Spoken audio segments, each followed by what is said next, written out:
Good afternoon, everyone. Good morning to some of you out there, and Happy New Year to everybody. Hope you all had a good holiday break and safe through all the weather that's going on crazy all different parts of the country. And thanks for joining us today. This first week of the new year, first meeting where we can talk about, a wrap up of what happened over this past Congress and what we can expect to work on this year in this Congress on tribal housing issues in Washington, D.C. and on the legislative front. So appreciate everyone being able to join us today, and we'll just hop right into it. I encourage everyone to use the chat, say hi, announce where you're from or who you're representing, and this is an open call, of course. So if you have anything you want to ask a question or comment, feel free to jump in. And encourage really a lot of open discussion here. We just want to hear people's thoughts and ideas, questions, concerns. So I really encourage anyone to jump in if you want, but I'll go through the updates that we've got just on legislation, funding issues. I think everyone saw the funding package got passed right before Christmas, so we'll talk a little bit about that.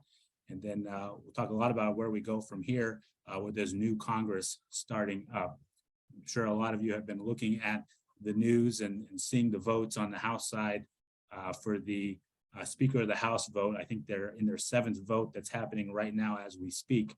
And I believe it's looks like another failed vote to where they will fail to select a Speaker of the House.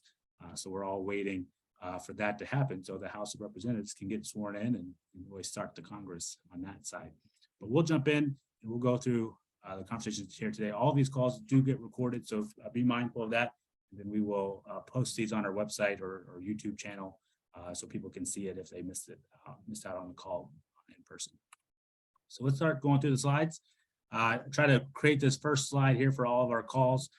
Just the top updates, the big updates of the day or of the month, so to speak. And here it's the new Congress, the 118th Congress, supposed to be getting sworn in this week. As we know, it's a split Congress this Congress for the next 2 years, with a Democratic majority in the Senate and a Republican majority on the House side. So we're going to see how that impacts tribal housing issues. It's obviously going to affect a lot of bills and laws and funding levels over the next 2 years, as requires a lot more cooperation and compromise between the House and Senate chambers before they can send anything to get signed into law by President Biden. So it's a new Congress, so everything starts new again. So we're going to talk about, how HOSDA went, some of the other tribal housing bills, funding packages and bills, but all of that starts with a clean slate here this week and this month for the next 2 years. So we'll be talking a lot about, how we engage in that process as it starts again new. And I'll say this is the first new Congress here where we haven't talked about COVID in a while, right? So COVID's it's obviously still a big issue and having a lot of impacts in many of our communities. But over the past 2 Congresses, 116th and 117th, a lot of the discussions were dominated by COVID packages and what that would look like. Here, it's a little bit more, I think, kind of returning back to normal process, so to speak, if there is a normal process in Congress these days. As you can see, they're doing something for the first time in 100 years with the speaker vote. So I don't know if there is a normal anymore to really focus on, but I think a lot of the issues and bills that we'll talk about this Congress should be kind of regular order type bills and authorizations of things that need to be reauthorized or newly authorized. So we'll see how this Congress plays out over the next 2 years, of course. But doing a quick look back, so I saw full year funding did get passed right before Christmas break. This was the last big bill that Congress considered before they adjourned prior to the holiday. They did pass the full year funding for the fiscal year 23 and funds the government now through September 30th of this year. So it's considered the full year funding for the federal fiscal year. And it included just a 2% bump for tribal programs. It increased the Indian Housing Block Grant to $782 million. Actually, I think it may be 787. I think it might be a typo there on my end, but it's a 2% bump for tribal housing programs. So it's not a big bump at all. But again, it's a modest increase. And, for years and years, we would see years go by without any increases at all. So it's great to at least see a little bit of an increase for tribal programs here. Unfortunately, it did not include a lot of our tribal housing policy provisions that we were hoping for. When we met in Vegas last month at the beginning of December, we talked a little bit about the different pathways for getting the HASDA reauthorized, emergency rental assistance program extended, things like that, that would require acts of Congress, but usually don't make it into spending bills. But those bills becoming a few bills that actually get enacted into law, people pile everything under the sun into those bills. So we were pushing to get some of these policy provisions included, and unfortunately they were not. And a lot of it was kind of the similar kind of obstacles that we've seen for NAHASDA, House side issues with Congresswoman Waters' priorities for the NAHASDA bill that we've seen for years and years. Obstacles on the House side, the House Republican side, just talking about wanting a full review of programs, having more hearings on this and the like. And then obviously with the Republicans coming into control of the House of Representatives, wanting to be the ones kind of in charge of that process moving forward, rather than letting things like this get added to the spending bill before they were to take control of the chamber. So some of the obstacles we expected, and they did, unfortunately pan out the way we didn't want them to in that regard. But so the big funding package that passed right before Christmas really just included the funding for our tribal programs and didn't include anything for tribal housing policies that we were hoping for. So on the NAHASDA update, I kind of went through it there as well.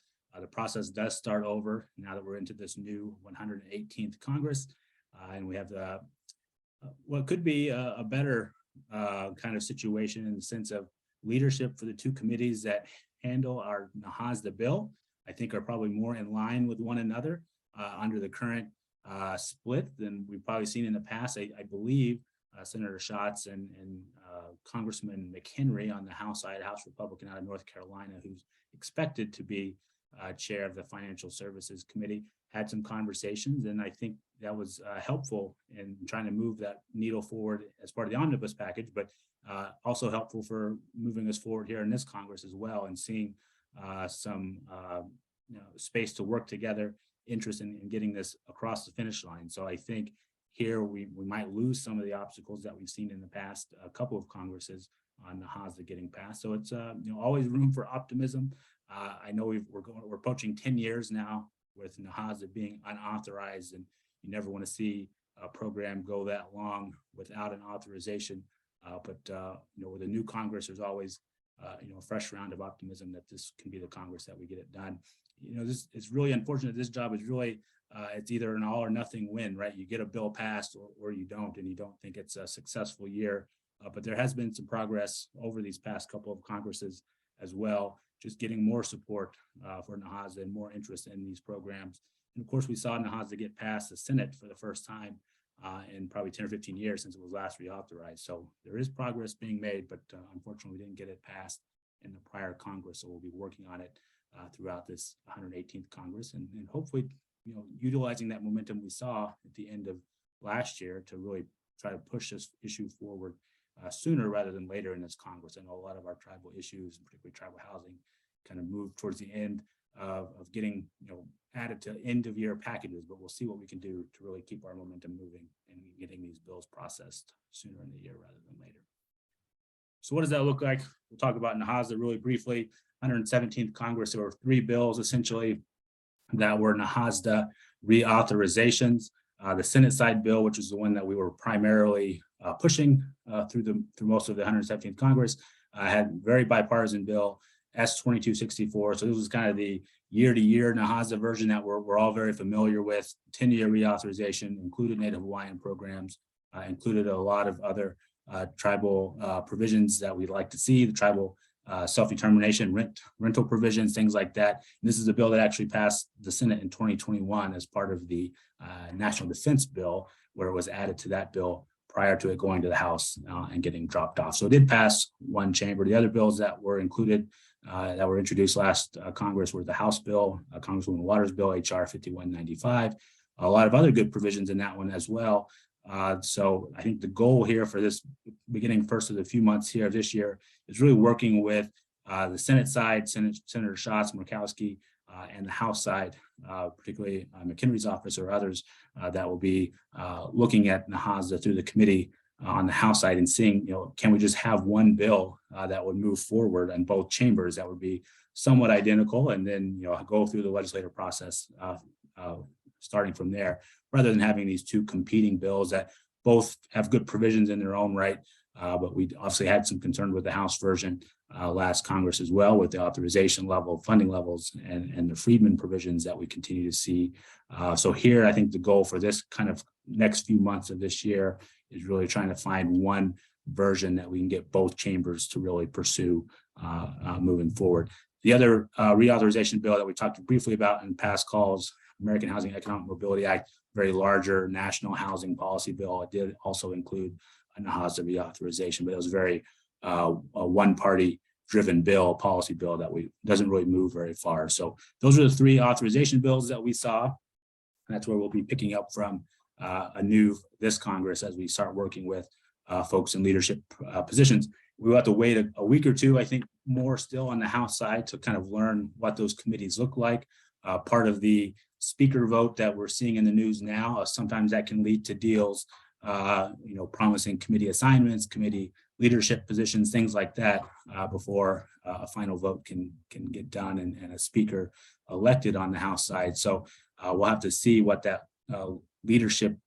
committee leadership structure looks like in the next few weeks.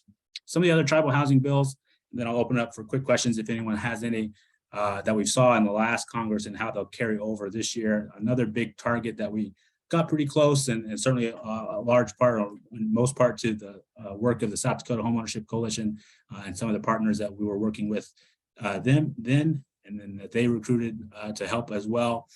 Native American Rural Homeownership Improvement Act.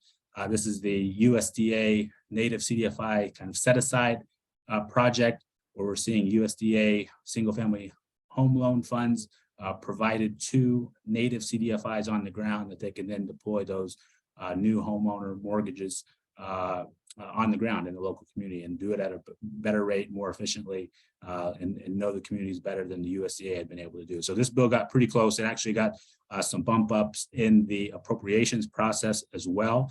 But it didn't, the actual bill itself that would authorize this program to become national in scope and permanent did not get passed, but I think it will be considered again this year. We'll work with groups to find the right sponsors and see where we can make headway on this bill. A big target that I think we've already all been talking about, the groups that have been involved in this effort, is the farm bill that's up for reauthorization as well. And this, because of USDA program, very likely spot for something like this to be added to the farm bill from the beginning. And then hopefully once you get into a farm bill type bill, then it's a lot easier to keep that in rather than having to add it as an amendment through that process. So a lot of momentum there on that bill as well. And it's all been due to the success that that pilot demonstration project has seen in the South Dakota communities where it's been active. So a lot of great work coming out of that region, particularly on this issue. And anyone want to jump in there? I know I saw Joanna on the call, or you don't have to, but I just know this was a big topic all the way up until the end of the Congress. And if anyone wants to jump in and talk about it, feel free to chime in. I'll keep going for now. Other tribal bills that we saw in the past Congress, HUD-VASH was introduced as a standalone late in the Congress, but had always been included as in all of the NAHASDA versions that we saw, and actually passed along with NAHASDA, the Senate in 2021, as I mentioned. So some progress there. I think we'll probably push again for this one to be reintroduced as a standalone provision sooner in the Congress here as well, with a lot of the attention that folks like Senator Tester, Senator Rounds, and others have really been showing for veterans issues, Native veteran issues in particular, earlier this Congress as well. So we'll probably try to target that one sooner in the cycle as well. Another bill, Tribal Trust Land Home Ownership Act. This is the bill that would provide statutory timelines for the BIA on the mortgage document processing issues that we see. A lot of it, delaying mortgages on trust lands, delaying 184 mortgage packages, things like that. This bill was included in kind of a larger tribal omnibus package that did not pass at the end of the year. It was kind of held up by some other local tribal issues. But Thune's office has already been a very big advocate on getting this bill passed. They see the promise that this bill could have, getting the BIA on track to getting them to process mortgage documents more timely in a better way. Already reached out to us as asking for comments or feedback on this bill so they can reintroduce it early in the congressional session this year as well. So if folks have feedback on that particular BIA bill, feel free to reach out or let us know if you've got concerns about that.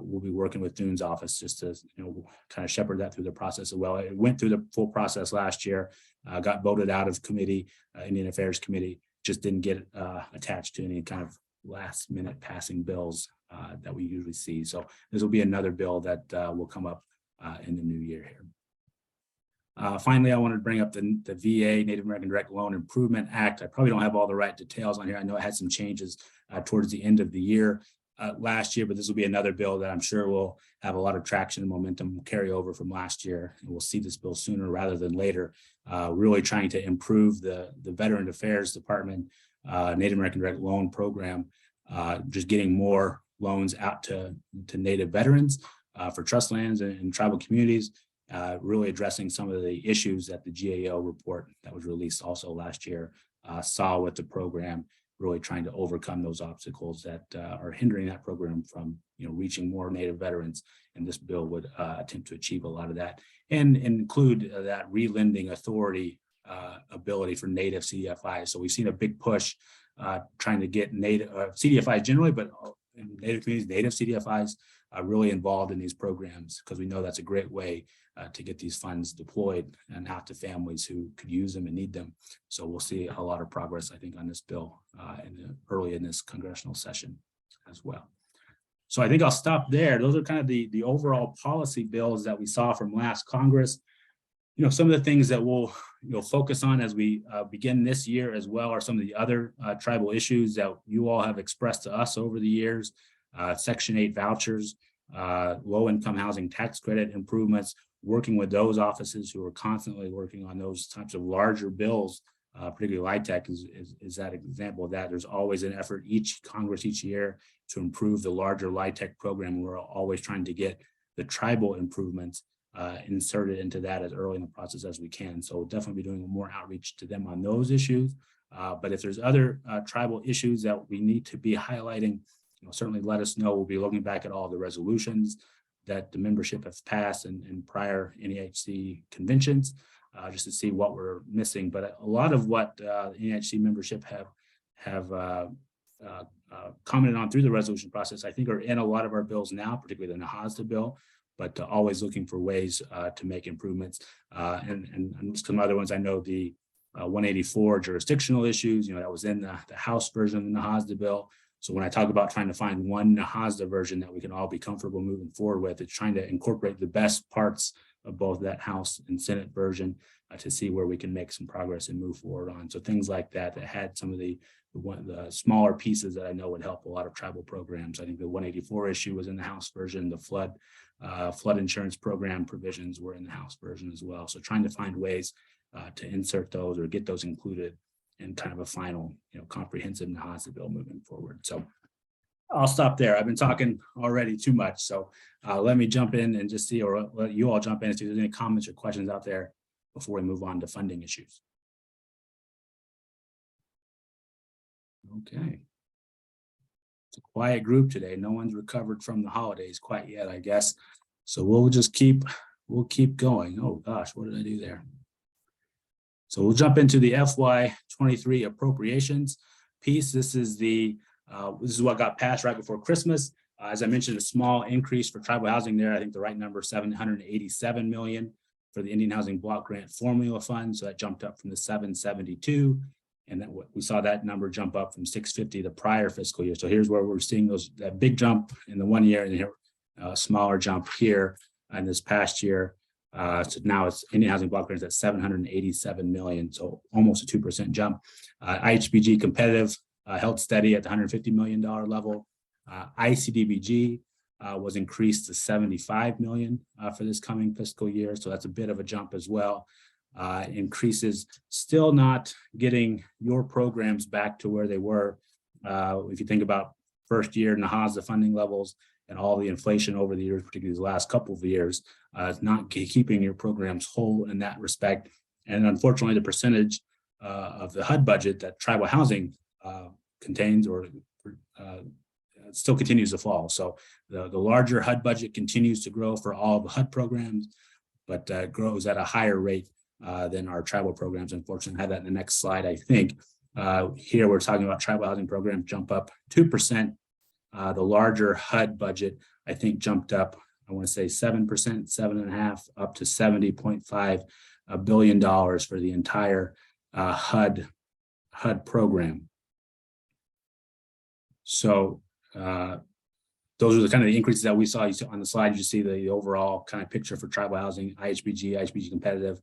That 184 loan guarantee program also getting a smaller bump there as well, trying to incentivize issuing more loans through that program. I know there's a rule process that we'll talk about here in a quick second as well. HUD-VASH getting a jump for funding again. Just all the highlighting of veterans issues, Native veteran issues, causing appropriators to add more funding back to that program. I know HUD ONAP has been trying to get more tribes included onto that program as well. It's been a demonstration project as well, about 30 tribes included. And I know there's been some efforts in the past couple of years to expand that to more tribes moving forward. So we'll continue to work with HUD on that and make sure you all are aware of the opportunities to do that if that cycle comes up again, to add more tribes to the HUD-VASH program. Jumping to the next year, so that full year funding is passed right before Christmas. That takes us all the way through September. So what does the next process look like? We're already well into the FY24 budget cycle. The Biden administration should be releasing a budget probably in February. Sometimes it goes into March. So they release a budget requesting what the president or the administration wants to see the federal programs funded at, and then Congress takes the ball from there, right? And they go into their process of getting feedback from constituents, getting feedback from members of Congress on their priorities, crafting the actual appropriations bills from that budget request, and then moving towards getting full year funding passed by the end of September 30th, which we've never seen that happen in quite a few years now, but that is their deadline. So just over the spring, you see the committees holding hearings, getting feedback, accepting priority letters from members of Congress. We'll try to be a little bit better at that process and be more engaged in that process this year than prior years. Part of that is with our legislative committee or legislative conference, moving that back up to the spring. I'll talk about that here in a quick minute as well towards the end of the call. Just getting that kind of realigned back with the budgeting cycle. I think that was a big issue we heard when we were meeting with folks on the Hill this past year. You got to be involved at kind of all stages of that cycle. So trying to get an opportunity for all of you who are attending, come to DC for those types of meetings to be engaged in that process at a better level as well. Over the summer, you'll see the appropriations bills get drafted and worked on by the actual committees and the staff. A lot of that gets released out to the public, and then all that kind of culminates in full year funding bills or omnibus packages as we go through the end of the fiscal year at the end of September and beginning of October. So that's kind of the funding and appropriation cycle where we are now. I'll just comment here on this last slide before we move to some of the other administrative grants and other topics. Kind of the strategy for this new Congress. Again, we're going to continue pushing for NAHASA and more resources for your programs, moving the legislative conference back to the beginning of the year. As I mentioned, just creating that congressional awareness. Every time there's a new Congress, you're going to get new members who just don't know much about tribes or tribal programs. We've got members of Congress who've been there forever and don't know as much as they should about tribes and tribal programs. So just trying to create better awareness around that. And I think having our hearing or having our conference move back up to the spring, back to the normal time of year that we have historically done it, will help with that process immensely. Lets us get more engaged in the budget cycle as well. A lot of you who are in town in DC for that conference, meeting with your members of Congress and can say, this budget just got released, it's not enough. How can we make some more improvements to a budget? Things like that. So I think a lot of that will help us out altogether this Congress moving forward. And then just some plans that we're still working out internally at NHC with staff and with the board of directors, just increasing the engagement from the regional housing groups on letter writing campaigns and things like that. One of the comments we constantly were hearing over the past Congress were that, they were hearing from NHC and some of the other groups quite a bit, but they weren't hearing a lot from individual tribes. So just trying to be better at letting you all be engaged in that process and making it as easy as can be for you to be engaged in that process, letting you know when the right times to have these conversations, send these letters up to the Hill, getting more formal kind of letter writing from your tribes and housing programs to the Hill, I think will all be helpful in our work moving forward. And then just increased coordination with NCAI. I know we've always had the issues where a lot of tribal programs and tribal priorities on the housing side, don't always get reflected by some of the tribal elected leadership because there's that kind of divide between the housing programs and elected leadership. But NCAI can help bridge that gap. A key example of that is the Indian Health Board and advanced appropriations for the Indian Health Service. One of the riders that did get included in the omnibus package last year was the Indian Health Service for the first time was going to receive advanced appropriations. So I think many of you are familiar with whenever there's a government shutdown, a lot of the IHS facilities and clinics are part of the federal government. So they have to either quit providing as much services or shut down altogether when there's federal shutdowns, when there's continuing resolutions. It's very hard for them to plan services in the Indian Health Service. So here for the first time after many years of advocating to Congress to fix this issue, they were able to get advanced appropriations included. So that means at September 30th of this coming year, they're already going to be kind of well assured of their funding for the future fiscal year. So they won't be as impacted by continuing resolutions or possible government shutdown. So that's on the Indian Health Service side. And that's just an example of a policy provision similar to a NAHASA reauthorization bill or something like that, to where NCAI played a kind of an integral role there, educating tribal leaders who were coming into town and inviting tribal leaders to participate in these discussions on that issue. And here we're going to try to work with them even more closely this year to see how we can mimic something like that for NAHASA and tribal housing issues moving forward. So those are some of the strategies that we're going to have. It's going to be continuing to change and evolve as the Congress goes on. As I mentioned, try to see quicker engagement earlier on in the congressional cycle. We had a lot of momentum on tribal housing issues from the prior Congress at the end of the year, trying to see if we can just keep that moving now rather than waiting later in the congressional year or the second session next year, which we certainly don't want to wait for. So try just to do a lot of improvements around that. I think our conference will help.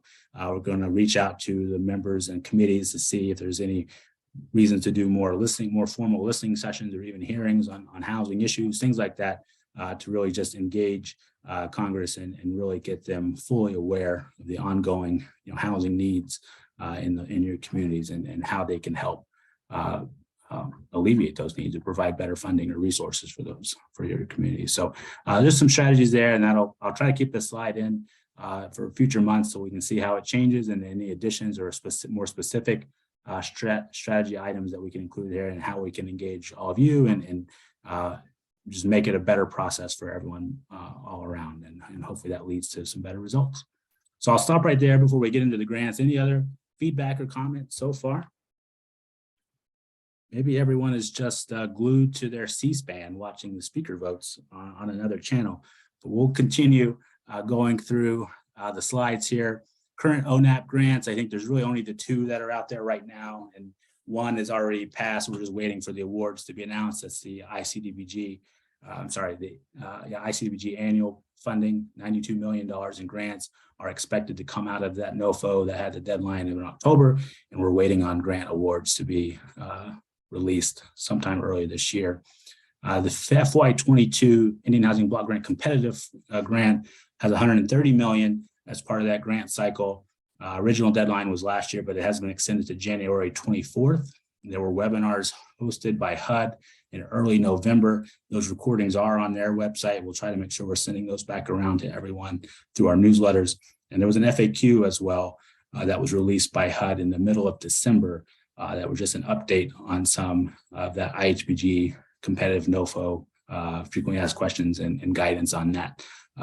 funding cycle and application cycle. So take a look at those resources if you haven't yet. That's the next grant that we believe has the deadline. I haven't heard any news recently on when FY23 grants cycles may begin. With that funding just coming in right before Christmas, I think it'll be a few months probably before we see that come up as part of the NOFO. But I feel like HUD's been making progress on getting back earlier in the years on these cycles. So hopefully we'll see some awards coming out earlier this year to really let you all complete your projects in this year's construction season or cycle. And hopefully we'll continue making progress on that goal with HUD.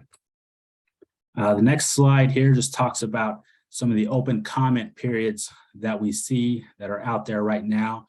This is probably not a comprehensive list. So if anyone has any feedback or aware of other comment periods that are out there, let us know. We'll try to include those in all of our newsletters moving forward. The current one is the ICBG Imminent Threat Program. HUD released a Dear Tribal Leader letter back in October and asking for feedback on the imminent threat program. This is a smaller set aside of the annual ICDBG program that we see. Particularly, they were asking for feedback on grant ceilings under that program and just overall programmatic improvements. The deadline for that is the end of this week.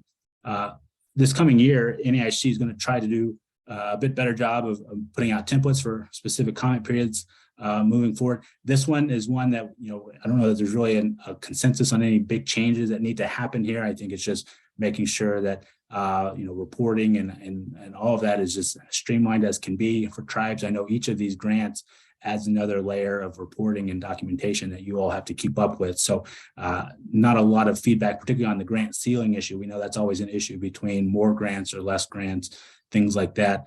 But for other issues and some of these that you'll see below, NAIC will try to be better at providing some kind of template comments or basic kind of a base level of comments and responses that each tribe could then take and echo or add to their own specific issues too. But particularly, so that one's this week. The next big comment period is the HUD 184 Loan Guarantee Proposed Rule. This rule was published in the Federal Register, I guess just right before December. We'd heard about this rule probably in the whole month leading up to that, but I think it was formally published just on the end of December. The deadline for comments is March 17th, 2023. That's a public comment period. That's for everyone. But they are at the same time, in conjunction with this Federal Register process, hosting several more tribal consultations. I think they're utilizing a lot of the regional Indian Housing Association meetings. I know of one in particular next week, Southern Plains Indian Housing Association is having their quarterly meeting, and there will be a consultation session on this proposed 184 rule. We're working on getting them added last session, additionally to our legislative conference at the beginning of March. So that will be before the final comment period, but give them another opportunity to speak with you all and hear from you all as part of that consultation as well. So I know they're doing some regional and national consultations. Thanks to Denise. She just put in the link there talking about the Albuquerque session happening a little bit later this month. Sorry, I'm going to put the laptop in. Another comment period that I have on the slide, the Community Development Block Grant Disaster Recovery Program. So this is part of the national CDBG program. Tribes are now eligible for some disaster recovery grants to that larger pot of funds. But I believe the request for information that was put out by HUD notes that no tribe has received any grants from this particular set aside. So they're asking for feedback from tribes and from the general public on how to improve this disaster recovery program, whether it's policy revisions or fund allocation issues, things like that. There is a deadline of February 21, 2023. This is another one that I think we at NAIC can help provide some kind of basic talking points or a template comment submission for. Release that to all of you in front of that deadline and let you all comment on that as well. In addition to trying to be better just drafting some of these basic comment templates, having a listening session or a webinar on our end, just explaining what the upcoming deadline is, and having some key stakeholders, tribes that we know have been engaged on these issues or have a lot of feedback or experience with a certain issue to just inform us. Last year, we tried to do these kind of monthly forum calls where it was kind of a rotating topic. I think here moving forward this year, we'll try to do that again, but just tie it to very specific items that we know are upcoming on the calendar, like these types of comment period or deadlines moving forward. The last bullet point on the slide, HUD, Office of Housing Counseling. We've heard that they're going to be releasing guidance or a rule, I forget the exact format of what they're going to be issuing on how to integrate the Office of Housing Counseling rules and tribal programs carrying out housing counseling. We're all a little bit leery, I think, of seeing, adding an extra layer of rules or bureaucracy that don't necessarily apply to tribal programs. So we're kind of waiting to see what that rule looks like. There were a handful of tribal listening sessions, consultations by the Office of Housing Counseling at the beginning of last year. And then it was kind of silent for a good chunk of time. I do sit on the Federal Advisory Committee. I've had conversations with the Office of Housing Counseling about this. And really the feedback that I've heard so far is that they're really taking into effect a lot of the feedback that they heard and really trying to incorporate that into their decision-making about, relaxing which tests and things tribal programs may even need to participate in, different certification requirements, things like that. So we're kind of waiting to see what that actually looks like. The conversations have all gone in a good direction, but of course, it really just depends on what the final draft of any rule looks like. So we're going to wait to see when that gets released. I believe it's supposed to be released early in this calendar year. So within a couple month comment period after that as well. So I'll stop right there. That's kind of the last slide for any HUD related topics for the day, but I'll open it up to comments. Tony, can you hear me? Yeah. Hi, Brett.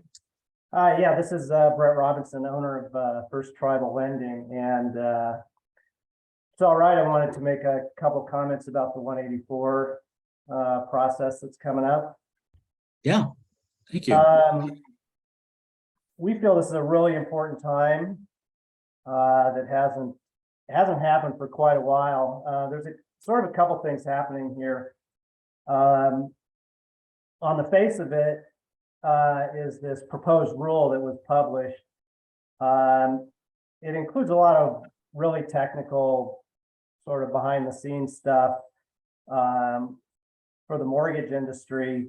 And a lot of it's not all that relevant to tribes. It's more relevant to how they interact with lenders and so forth. But there is some stuff in there.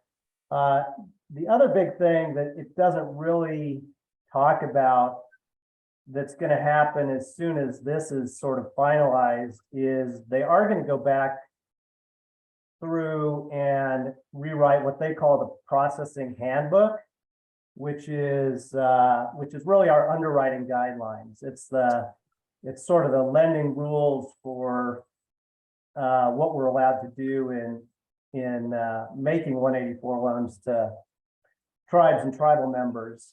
And that hasn't really been updated in a meaningful way since 2014. So it's and the 2014 rules were a lot of what's in the 2014 rules were a reflection of the housing meltdown that had happened a few years earlier. So what we've seen over the last few years as a lender and working with tribal members particularly is the program hasn't really kept up with the other programs, and we have to turn away a lot of good borrowers that would have been probably approved under FHA guidelines or some of the other loan programs. And so those underwriting guidelines really need to be updated so that Native families, have a fair shot at getting the same kind of loans as non-Native families. So they really need to hear from tribes about this. they're really not as interested in hearing from lenders what we think. It's more about getting feedback from tribes. So I just want to, obviously encourage everybody on the call here to take advantage of this comment period in both ways, both relating to the rule that they published, but also in what you would like to see change in underwriting guidelines.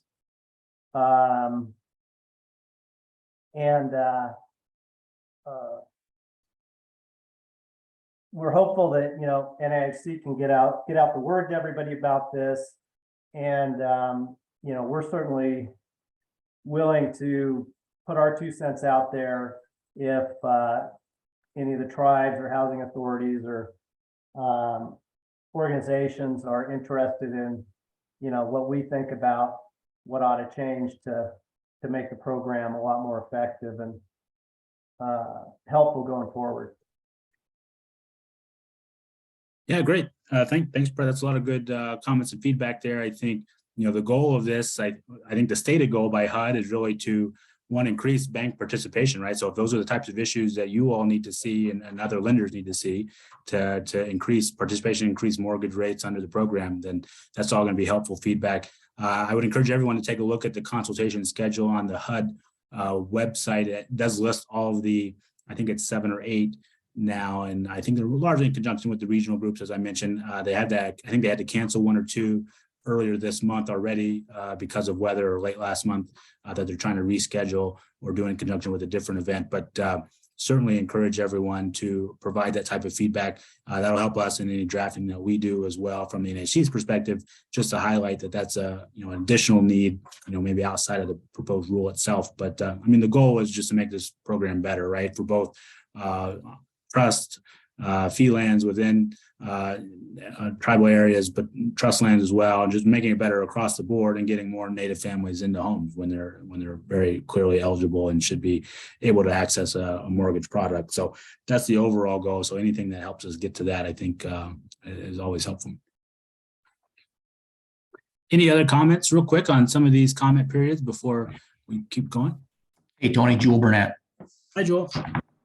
Just to follow up on some of, just a comment, I guess, on top of Brett's. I'm with First Tribal also. I'd like the mindset for all the tribes out there that are, that this is going to hit or that are on the line here. The mindset should be that, 184 was designed to bring capital to Indian country, specifically on trust land.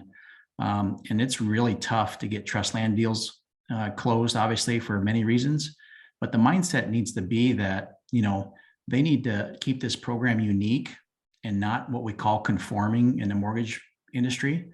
The more conforming we make it, obviously get rid of the gray area in the underwriting guidelines, but we need to have unique status and consideration given to the transactions, especially on trust land. So some of the guidelines, as Brett said, they're so far outdated, it's almost discriminatory as the way they sit today. So when those come out, like Brett said, we're willing to share our review and our thoughts and our comments that we,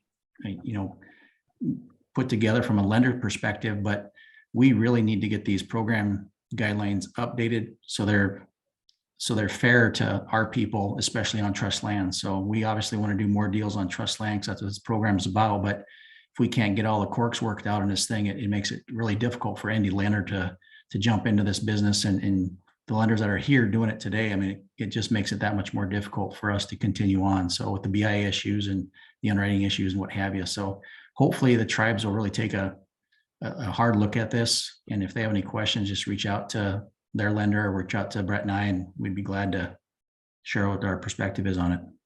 Thank you. Okay. Yeah, great. Thanks, guys. All right, well, we'll jump ahead. I know we're starting to run up on the hour here. Don't have a lot more to go. Just some updates here. Emergency rental assistance program. So unfortunately, as I mentioned at the top of the call, this was another provision that we did not get didn't see get into the final package. So right now the ERA program is still expiring or has expired for tribal programs, and probably a lot of confusion there around the deadlines, different deadlines for different tribes. So I tried to hopefully make it a little bit more clear. Maybe it confuses folks even more. I don't know, but so ERAP funds did expire for most tribes on September 30th. For those tribes who did receive reallocations, they were able to spend those ERA funds through December 29th. They had an extra 90 days. And then the closeout deadlines are going to be kind of separate for those two different groups of tribes, whether you received a reallocation or not. So the closeout deadline for those who didn't get an allocation at the end of this month, closeout deadline for those tribes who received extra funds to ERA later in the year, probably in the springtime, April there, it says. There is a training hosted. I think I saw Neil post that in the chat log as well. So Treasury Department is hosting a training next Tuesday, January 10th, 3 p.m. Eastern, just to talk about closeout activities, what that means, and how to close out those programs that you're all running. Unfortunately, we didn't get the extension that we were all hoping for. There's ability that Congress could pass something now. I think as the further you get away from that time frame, it's less and less, of course. And just with the issues that we saw at the end of last year, some of the obstacles that we saw around a lot of the COVID packages generally didn't include specific ERA extension. I know there was some flexibilities that were passed, I think, to the larger tribal COVID packages, but I'll let others speak before I make things even worse on confusing folks. Carrie, I see your hand up there.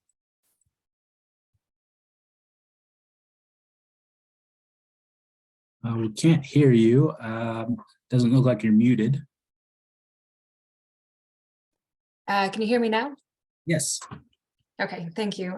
So I'm Carrie Behrman with Hobbs, Strauss, Dean, and Walker. When one of our clients, the Oglala Sioux tribe, is very interested in continuing to pursue an extension to the expenditure deadline for the ERA funds. The tribe has a significant amount of reallocated funding that they would like to spend, but just have not had the opportunity because of some setbacks. So the tribe, and we want to know if there are any other tribes that are interested in advocating for continuing to advocate for a retroactive extension, just so that we can have a lot of tribes join in and to support that effort. And then also whether NIAC is planning on working on any advocacy to do a retroactive extension and continue to push that through. Yeah, thanks, Carrie. For NIC, we are reaching out to some of the offices to see what the appetite there would be.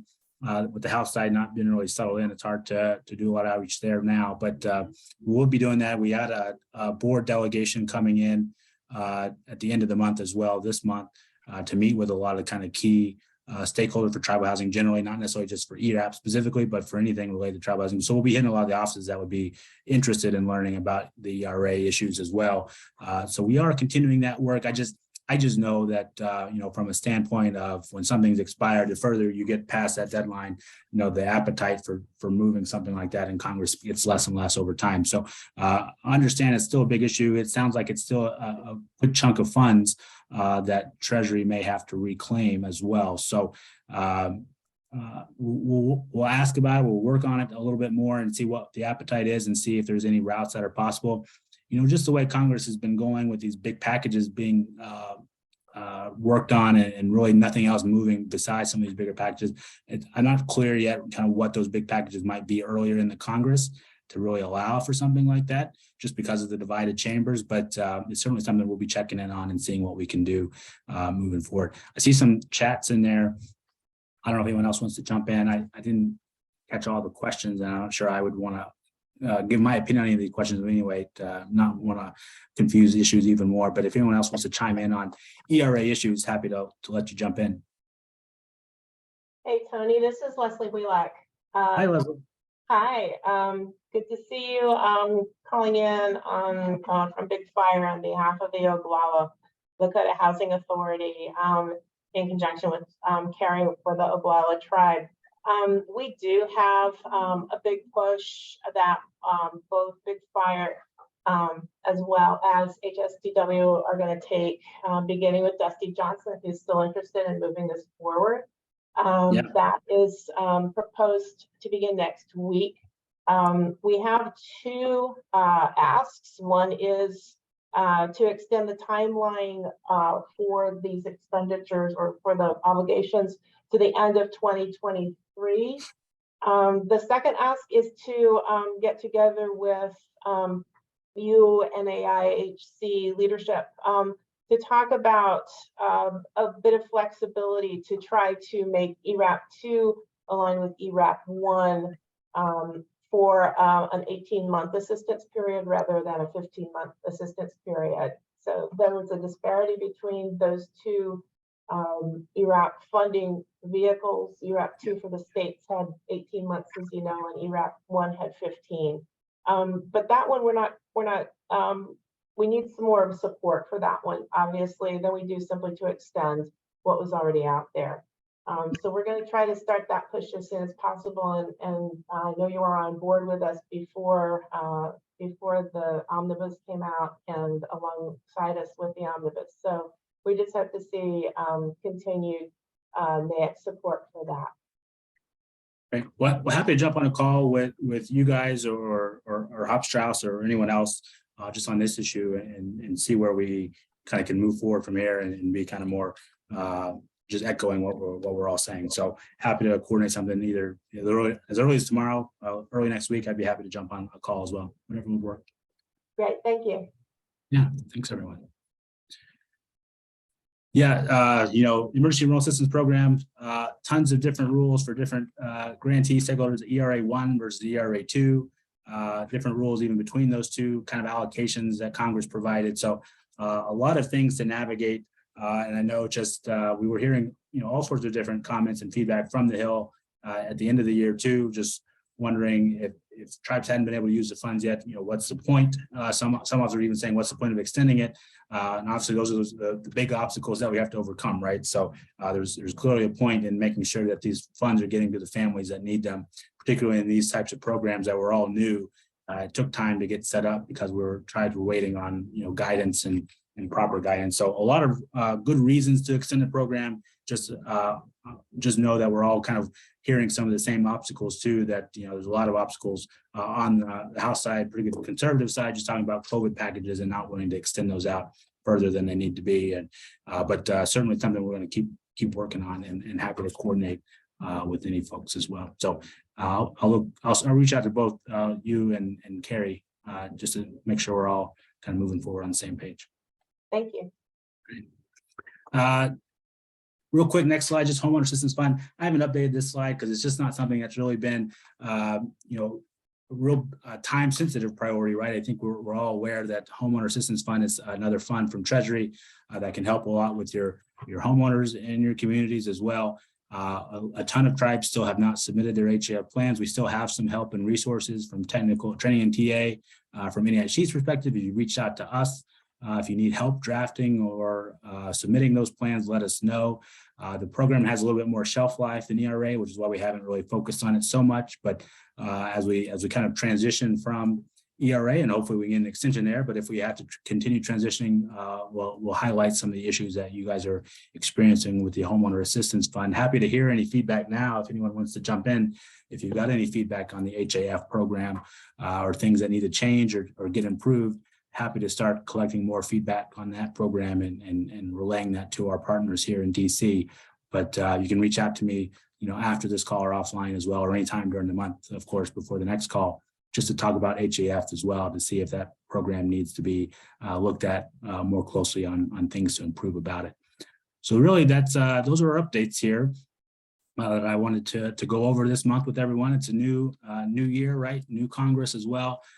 So certainly don't be shy in reaching out to us to learn about what we're doing from the NIC perspective on how we're moving forward in this new Congress and new year. Here I have the slide up for our legislative conference that is coming up. We are moving it back to the springtime, which is the historical time we've always had those conference, March 6th, 7th, and 8th. That's a Monday, Tuesday, Wednesday. Kind of got some of the specifics on the days. The events is pretty much a similar pattern of meetings and types of meetings that we've had over the past few years. But registration should open up probably not this week now since it's already Thursday, but early next week, or trying to get registration launched for that event coming up at the beginning of March. So be on the lookout for emails related to this event. Hope to have a lot of you be able to join us in DC. Again, this is a great event. I think it's always my favorite. It gets you all the opportunity to interact directly with your delegation, members of Congress, federal partners at VA or HUD or elsewhere. So if you've got ideas on specific meetings that you would like for us to set up or have someone speak at our event, let us know. Staff at NHC are always willing to help you all set up your individual meetings if you're coming into town as well with your own delegation. So we'll continue to do that effort like we have in past legislative conferences, but just want to make sure everyone knows we are having it and it is going to be coming up. It's just 8.5 weeks away already. Time kind of goes quick here between these events that we host, but we are going to have this legislative conference in DC in March, early March of this year. Trying to thread the needle, they should be in session. They have a holiday break at the end of February, where they take a week off after, I believe it's President's Day. And then they're in session for a few weeks after that, typically. So everyone should be, well in town and have a lot of good conversations between you all coming in and your delegations. I see a question there in the chat, and feel free to chime in now. That's kind of the wrap up of the call, kind of open discussion period. I know we're already at the end of the hour, so feel free to ask something in the chat or just jump on video or unmute yourself and feel free to chime in. Question in the chat is, did we make comments on CDFI funds proposed changes to CDFI board members? We signed on to a letter that the Native CDFI Fund submitted. That's kind of the extent that we worked on that particular issue. Sometimes it's a bandwidth issue on being able to comment to everything, but we signed on the Native CDFI Fund. We kind of took their guidance on what they would do for those issues. I know there was a comment period, I believe that kind of came and went in the month of December that they were working towards. They held their event annual conference in DC the same week we were in Vegas. So try to coordinate that one a little bit better to where we can have both CDFI and the housing events separate, so we can have everyone attending both, or whoever wants to attend both can. But we didn't submit anything else specific beyond that, but open it up to anyone else on the call who wants to chime in on that. Another question is, where can we access this recording? We have a YouTube channel. We usually try to send a follow-up message or check our biweekly newsletter that'll have a link to this recording once it gets uploaded to the YouTube channel that we have, and we'll try to make sure people are aware of it. What else is out there? Anything else going on? All right, quiet bunch today. Everyone's still getting back up to speed after the holiday break, so I can understand that. But I appreciate everyone jumping on, joining us today. It's a happy new year to everybody. It's a great start to the year here. It's fun to watch the news on the House side and all the issues there, and how that's something that hasn't happened in 100 years. It's just always something new, I think, happening in DC that is always just fun to watch and learn about and see what's going to happen with it. So we'll go from there. You can join us on this call next month. It'll be the first Thursday of each month, and we're going to try to stick with that as much as we can. Tremaine actually put a link to our YouTube channel there. We'll make sure we send that out to everyone after this call as well. And join us next month. You don't have to wait though until the next month. You can always reach out to me or NAHC to ask any questions you've got, or have any kind of conversations about strategy, things like that, how we can all coordinate together. Expect to get a lot more information out, I think, early this year at our conference coming up, about better strategies and how to really connect with our members of Congress from your guys' perspective and ours at NHC. But again, like I mentioned when I opened the call, always optimism when there's a new Congress coming in. Made a lot of progress over these past few years, getting everyone really engaged on the HASDA issues and understanding that it needs to get reauthorized. So always hopeful when there's a new Congress that this is the Congress where we can get it done and make some great improvements for you guys and your programs and your community. So with that, I think we'll close the call. Any other final comments, questions? All right. Well, hearing none, enjoy the rest of your day. Enjoy the rest of your week. Have a great weekend. Look forward to seeing everybody on the call next month in February. Thanks everyone for joining us today. Thanks, Tony. Thanks, Tony. Thanks, Tony.